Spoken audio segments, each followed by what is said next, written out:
Jackson, Janet's Donk Nation, greetings and welcome to your daily dose of donkey with Ginger. It's your boy, the Viking Donkey, bringing you some Steelers talk. Laskers is in the house again for off-season talk. Laskers, how's it going? Oh, it's not going too bad, we're still watching the XFL on and off, and, it's still actually pretty interesting. I'm liking it. That is true. There's some interesting stuff there. We'll get into some basic of Steelers information that's going on this week. We'll talk about some NFL news, and then I have a really fun what if scenario that's never going to happen, but's in my head about what the Steelers should do. And talking of the XFL, let's start there. Let's talk on this point. I'm not going to go in depth in it, but it's nice to see the games being competitive still, to see the quarterback play starting to take a step forward, which makes the overall product more watchable. Ben DiNucci throwing 4 touchdowns. Josh Gordon standing out, maybe trying to make a back end of a receiving core again. But, Laskers, all these ex-Steelers, there wasn't a huge expectation on my part. But Martavis Bryant, man, what is going on? You're looking like you don't even belong in the XFL. Last time I saw you on a football field, you were a stud, and now complete dud so far, Laskers. I'm kind of sad. Well, maybe that suspension really did hurt him, and maybe it was weed that would cause the suspension, correct? Yes, maybe it caused his speed. Yeah, maybe that hurt him a lot, and I agree. All the ex-Steelers, okay. Good call by the Steelers cutting them. Hey, shout out to Sean Davis. He had an interception in week 2. I believe we're starting week 4 this week. Shout out to Sean Davis, former Steeler pick, played safety for a while for us. I believe all 4 or 5 years of his rookie contract. So that was nice to see. But Laskers, you're onto something there. Maybe smoking weed makes you really fast, because both Josh Gordon and Martavis Bryant have not been the same since they weren't allowed to do it. And heck, remember, Gronk took a year off of football so that he could fix himself up. Same with Ricky Williams. Maybe there's something to it. Maybe it's a little magical to make you a little bit more athletic or something. I know there's no scientific facts behind that, but just a fun observation and good catch on that one, Laskers. Yeah, maybe weed gives you speed, or maybe speed gives you speed. Nothing like going back to the old school eras when amphetamines were just in a bowl for baseball players to take so they could get up for a day game after partying all night, right? That's how it is. Let's talk some fun contract stuff that's going on in the NFL, Laskers, before we get too far way off basis. Steelers freeing up $12 million in cap room with finally releasing William Jackson III. Trade we made that ended up only costing us $2 million in cap space, since that's how much we had to pay him last year for not playing a single game. But since he didn't play a single game, we didn't actually give a draft pick to the Washington Commanders football team, Redskins, whatever you'd like to call them. But good news, Steelers now cap compliant, about $10 million. Maybe we can sign someone. Yeah, maybe we can sign someone, and, good thing we cut him, before we had to pay him more money without actually playing a single game. I didn't really like the signing to begin with, so mid-season better trade. to get mid-season trade, whatever you want to call it. A signing. That's what I'm going with. I didn't like it. Essentially, I guess you're not wrong.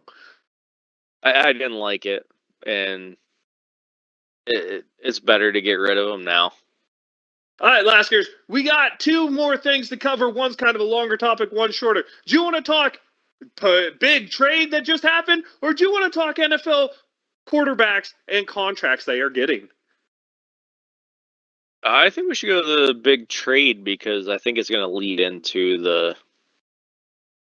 big contracts. Oh my gosh, did the Carolina Panthers just get fleeced? In order to move up from number 9 overall to number 1 overall, they give up number 9 this year, a first rounder next year, a second rounder this year, which is 61 overall, and a second rounder in 25, which is 2 years from now.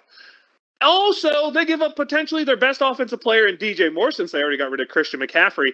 All of that to get the number 1 pick from the Bears, to draft I mean, yes, there are some high potential quarterbacks in this draft class, don't get me wrong, but there's no surefire pick. There's no Trevor Lawrence. There's no Andrew Luck. There's no Peyton Manning. There's a bunch of potential Ryan Leafs, big flaws, big upside guys. I don't see what the desire is to get that number one overall pick and how much they had to give up to get it, Laskers. It just seems I two thumbs up in my opinion from Chicago, especially since Justin Fields to me looks like a guy who's capable of starting.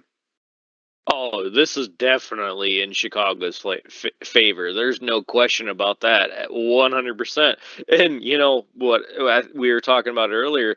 I guess Carolina really sees something that they like in the draft and they want to go get it. You know, I haven't seen it, but they must be seeing something that we're not. And, you know, hopefully it works out for them. I will say I don't think any of these quarterbacks are any better than any of the quarterbacks in any of the previous drafts. I don't think there's even a Joe Burrow in this group. There's not that guy who is super talented with the skills and has put on undeniable performances. And to me, it's just a little weird. And it makes it a little weirder when Carolina last year was one of the teams that was pushing super hard in order to get Deshaun Watson and all of the baggage that comes with Deshaun Watson. They wanted every single bit of it.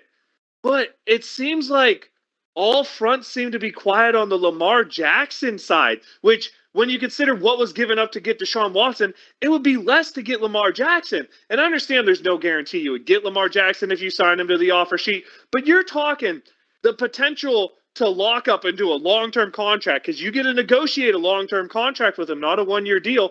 You're talking the potential to get a 26-year-old former league MVP who, let's not forget, sure, he's had injuries, but Baltimore, along with Tennessee, have been two of the spots that have more injuries than any other team. So maybe it has something to do with the training staff. Maybe it has something to do with the field that Lamar keeps getting hurt, because it can't be a coincidence that more people get hurt on those areas than anywhere else. You're talking a guy who, look at the numbers last year, he was literally Baltimore's offense. In games he didn't play, they were 50% of the team they were. That's a 26-year-old league MVP that, let's be honest, Laskers, if no one signs him to a big deal and forces Baltimore's hand, there is, without a doubt, collusion going on in the league. And that's been a big talking point from a lot of players and a lot of former players and a lot of talking heads is the fact that it's so mum on the front of Lamar Jackson makes you feel there's potential collusion going on. But, Laskers, would you rather trade for a number one overall pick rookie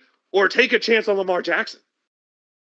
Oh, I agree. There's definitely collusion, but also I would definitely take a chance on Lamar Jackson. So, you know what you're saying, you know, you make an offer and the Ravens counter, what exactly are you out? You're out nothing. Yeah, exactly. If you get it, you're out 2 picks, but, you know, okay, that's better than 4 picks and a player. Yeah, DJ Moore's the. Would you see Chase Claypool get traded for a second-round draft pick? There's no way DJ Moore's not at least a second-round draft pick. Let's just put that out there. And here's the thing. You get a guy who's established himself in the NFL, has shown to be in the NFL. Now, I'm going to say something because everybody who listens to me knows this. You don't ever want to pay a quarterback, and you're 100% right. I don't ever want to pay a quarterback. So you're not wrong. That's my take on that. But I also don't want to give up 4 picks for the right to draft out of a crapshoot. Because let's be honest, Laskers, you look at these potential first-round picks. You have, Shroud. Why can't I think Bryce Young? Couldn't think of the guy from Alabama for some reason. Will Levis. Anthony Miller's the dude from Florida, I believe. You have 4 or 5 potential guys who, depending on who you talk to, thinks the best quarterback in the draft. I'm sitting at 9. There's a good chance one of them's going to get to me. Why am I going to give up so much to get one of the 4 lottery picks instead of just giving up a little to get Lamar? And yes, I could point out how you win with rookie quarterback contracts because you know me, that's what I'm going to do. But here's my counter to that. Can Lamar Jackson be the guy who elevates a team like Patrick Mahomes, like Tom Brady? Can he be that next level guy, or will he fall into the more, you know what, my team's going to win in the regular season, but never the playoffs. Looking at you, Aaron Rodgers, although he has a Super Bowl, so congrats on your rookie contract Super Bowl, Aaron. But really, that risk, do you think it's worth the risk to give up 2 first rounders and pay Lamar? And if you do, which teams do you think should be all in on him, Laskers? Oh, I don't think any of it's worth the risk of giving up what the Panthers gave up. In my opinion, the risk is way better to go for Lamar and, pay him a decent contract because he's already proven himself. And, what you said earlier, yeah, he's been hurt, but is it the coaching staff or is it the field? Either of those are quite possible because look how many people have been hurt on since he's failed. Yeah. Badly hurt. Badly hurt. There's cursed fields. Hey, I think Baltimore loses 3 running backs a year every year. It's just, I don't think you're wrong. I don't think you're wrong at all on that one. I mean, they have not been able to keep a running back on the field. That's so true. Laskers, let's get into 2 more quarterbacks I want to talk about. Geno Smith, 1 really good year, career backup before then. Is Pete Carroll just a quarterback whisperer? Because let's be honest, Russell Wilson looks terrible after leaving Pete Carroll. Geno Smith looks like a genius. They signed him to a pretty reasonable deal when you consider what quarterbacks are getting now. 3 years, $75 million, so $25 a year, with $30 million worth of incentives in the first 2 years. So I think it works out to you could get $35 million a year or something like that. Seems like a pretty friendly deal for Seattle based off the season Geno Smith just had. And the fact that doesn't put him anywhere near top-tier quarterback money. That puts him more in like mid-tier Jimmy Garoppolo's never really started type of quarterback money. Yeah, no, I do think Pete Carroll actually does know how to manage his quarterbacks. And the other thing is, the good thing about that is Geno wasn't overly aggressive in his deal. He knows where he is. He knows that, yeah, he could probably make more somewhere else, but he has a better chance winning with Pete Carroll. That shows the respect and everything else. And also, it shows that the team's like, we don't need to pay our quarterbacks an overabundant salary, but, we're going to actually give them some money with an incentive. And best line from Geno Smith on the whole thing, hey, if Seattle decides to draft a rookie quarterback, you best believe I'm going to mentor him. That just he seems like the kind of guy you want to root for and you want to get paid. I mean, he just seems like an all-around good guy who's devoted himself to a game, bettered himself, went from being kind of a laughingstock, to be fair, when you're picked by the Jets, isn't that a guarantee, to a guy who had a really great year, Laskers. Oh, definitely. He definitely had a great year, and, it was actually a lot more fun watching him than Russell last year, and definitely Russell this year. So let's talk about something else. Another quarterback who led his team to the playoffs is getting $40 million a year. This is after the Giants decide to decline Daniel Jones' 5th-year option. It means they have to pay him without that free 5th-year rookie contract. They end up owing him $40 million a year is what he signs to. 4 years, $40 million a year, I believe is what it is. We're talking a guy who has not thrown more touchdown passes than games played since his rookie season. That means year 2, I think it was 11 games, 10 touchdowns. Year 3, I think it was 15 games, 13 touchdowns. This year, 16 games, 15 touchdowns. This is a guy who hasn't thrown more touchdowns than games played since his rookie year, has had 1 successful year, and the Giants not only give him $40 million a year, but like long-term $40 million a year. I'm sorry, call me crazy, but you're better off using the franchise tag on this one, Laskers. Oh, I definitely agree. I mean, we texted about it as soon as I saw the text or saw the how much he was getting. Is like, that's ridiculous. And welcome to irrelevant again, Giants. That's where you're at now. They're overpaying a mediocre quarterback and just gave a bunch of money to a running back as they put Saquon on the franchise tag. But to be fair, could not afford to lose Saquon Barkley. Let's get into some fun stuff. Steelers, potential guys that have gotten cut, veterans that just got cut. potentially intriguing to the Steelers. I mentioned free agents I thought were good. These are some guys that are getting added to that list. I think the Steelers need another edge rusher. Just getting cut in the past week, you're talking Leonard Floyd, Bud Dupree, 3 years, $20 million. Bring him home. And Marcus Golden, some good names at edge rusher. Wide receiver, there's Adam Thielen and Robert Woods, two pretty productive slot-type veteran guys, although I think Robert Woods just signed with the Houston Texans today. Middle linebacker, there's Eric Kendricks, a pretty decent guy, veteran guy who's been around, can cover a little bit better than I think the Steelers have. And maybe most importantly, two more left tackles getting added to the list. So now you don't only have the great prize of Orlando Brown Jr., but you got Donovan Smith, who's been a starter his whole career, a little penalty happy, but a starter his whole career for Tampa Bay. You also have Taylor Lewan getting added out there. Laskers, the Steelers can free up some more cap space. There are some intriguing options to better this team. And if we saw anything in the Super Bowl, the most important things on teams right now seem to be offensive line play and pass rush. Potential names being added out there. Should the Steelers free up some space and make a splash? Oh, they definitely should. I mean, definitely we need to try to get Bud Dupree back. But the interesting one that I actually didn't know was Adam Thielen. I don't think we could sign him, but what the hell are the Vikings doing? So when you pay a quarterback like Kirk Cousins a bajillion dollars and a pass rusher like Zadarius Smith, who, by the way, outstanding, just asked for his release. Gosh, I hope they cut him because we should sign him and then just have a jillion pass rushers. You kind of run yourself into salary cap, HE, double hockey sticks, as they like to say. You can't afford all these people. You're seeing the Browns right now. They're trying everything to restructure contracts because they need space. The Steelers still need space. We can do it by cutting some people. We can do it by restructuring some contracts. But there's some big-time potential players out there. There's probably all the people who are rooting for expansion. There is probably enough really good free agents to make a really good expansion team if you hit on a good quarterback in the draft. It's an interesting time out here with everyone knowing the salary cap's about to explode because this is the final year of the COVID hit being spread across 3 seasons. I think this is the final year, which means next year you could see like a $50 million raise in the salary cap. This could be a time to the Steelers to just kick a couple contracts, TJ Watt, Minka Fitzpatrick, Cam Hayward, kick them down the road and sign a couple big tier guys, maybe a pass rusher, maybe an offensive lineman, to maybe give this team with a quarterback on a rookie contract a big chance last year.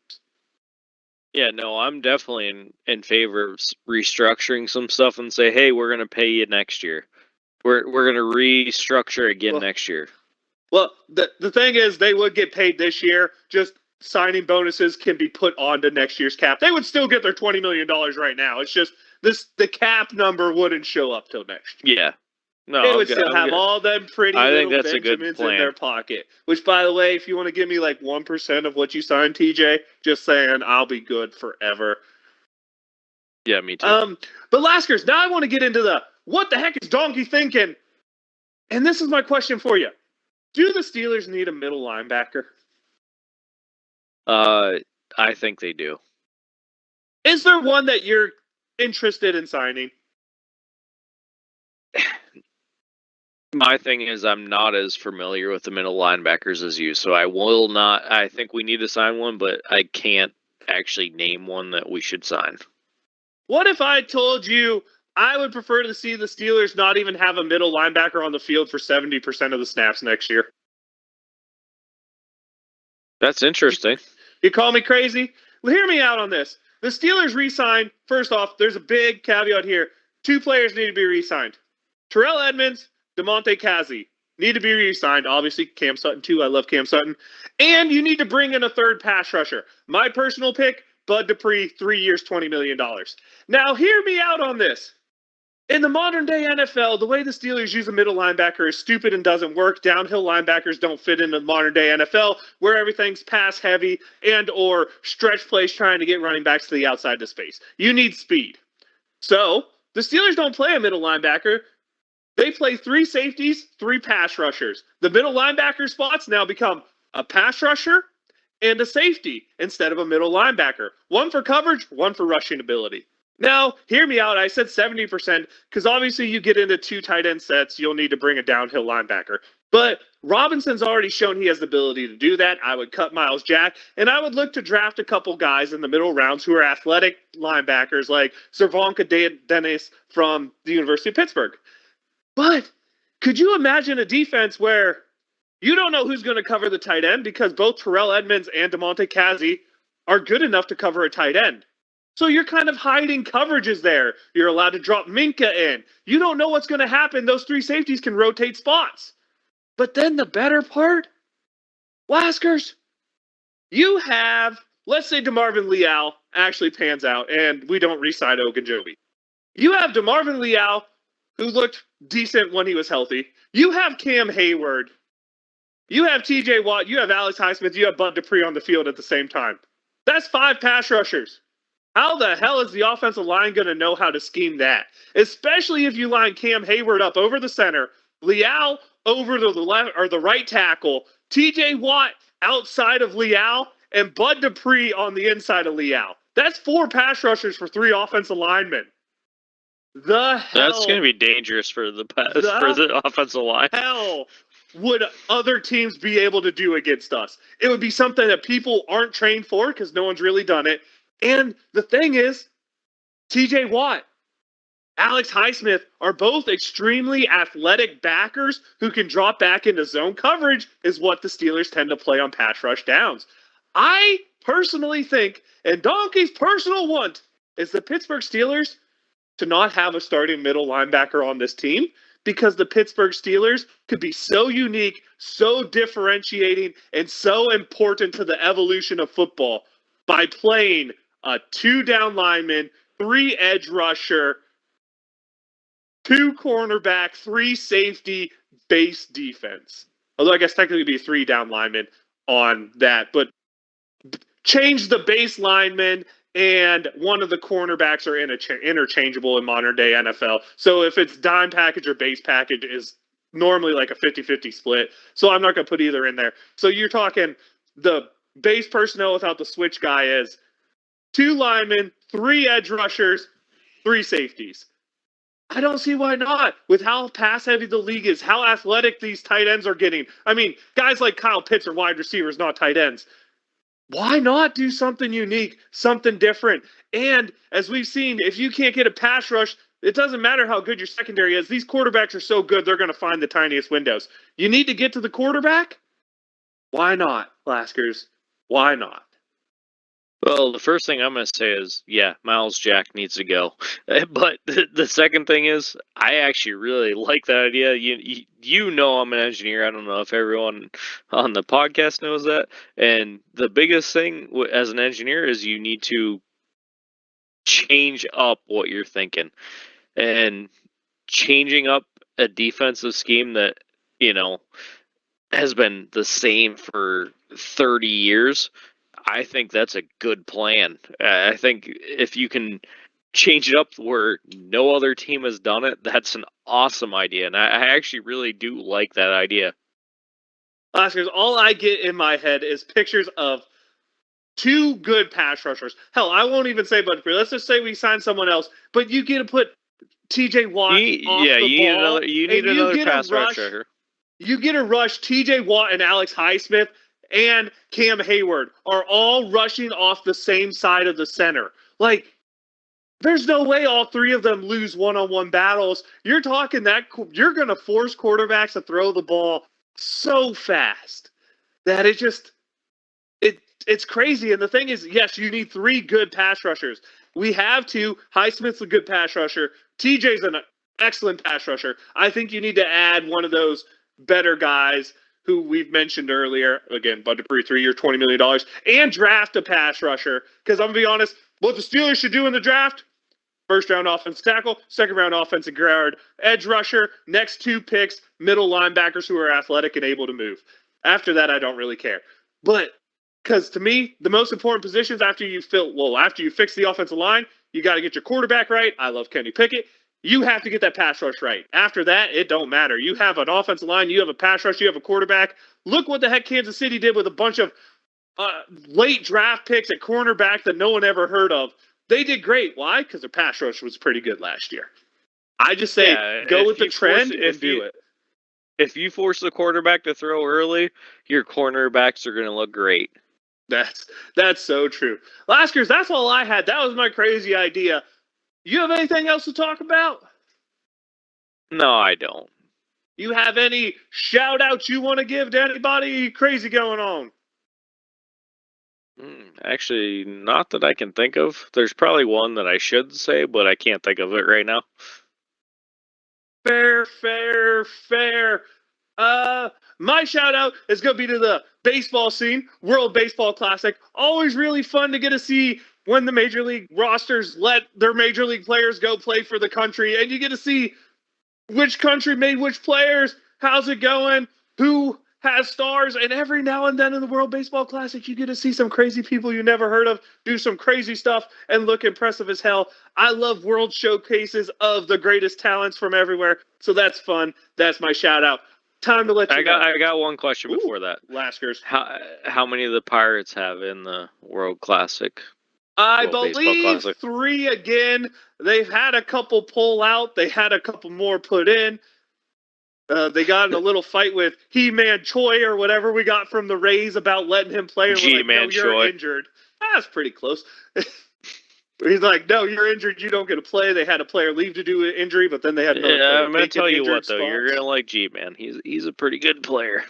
I'm interested to see no-shift baseball. I am a fan of so am I. pitch. I'm a fan of pitch clock baseball, not a fan of no-shift baseball, because learn to hit the ball the other way. That's all I have to say. Yeah, I actually agree with that, Which, by the way, if Joey Gallo doesn't start hitting the ball the other way and everyone shifts him like they did the Red Sox, which no one saw that, because you're not allowed to put another infield over there. They took their left fielder and put him where the normal shift player is. There was no one in left field. Joey Gallo just hits a pop-up. The roving outfielder. It was like a softball look, except the left fielder went to take a pee. All I have to say is, if Joey Gallo gets that shift and doesn't learn how to hit pop-ups to left field, he deserves to bat only 191. But I will let you know. I am the Viking Donkey. That's Viking_Donkey on Twitch and Twitter. Your daily dose of donkey with Ginger is where you get all the fun content. Maybe we'll do some new stuff. Maybe you could tell us some stuff you'd like to hear. Otherwise, we're just going to keep talking articles that come up. Maybe throw in a little more baseball talk every now and then if Lasker stays around. And, of course, crazy donkey ideas. Because, well, I am donkey. I am crazy. I love to have ideas. It goes weather. It goes together really well. Laskers, where can they find you? I'm the Laskers everywhere, and yeah, we got to do some more baseball talk for sure. And I think the Rays have 8 players this year in the World Baseball Classic on their 40-man roster. So, the Rays are looking pretty good for this year. And I agree, the shift should never have went away because players need to learn how to hit across the shift when you're getting paid $30 million a year. True that. As Gingy would say, keep your towels warm. We're almost into free agency. That means we're almost into time for the football offseason to spice up free agency, draft time, lots of talk. Everyone loves the future. Steelers fans, towels warm. Wave them if you got them. Here we go.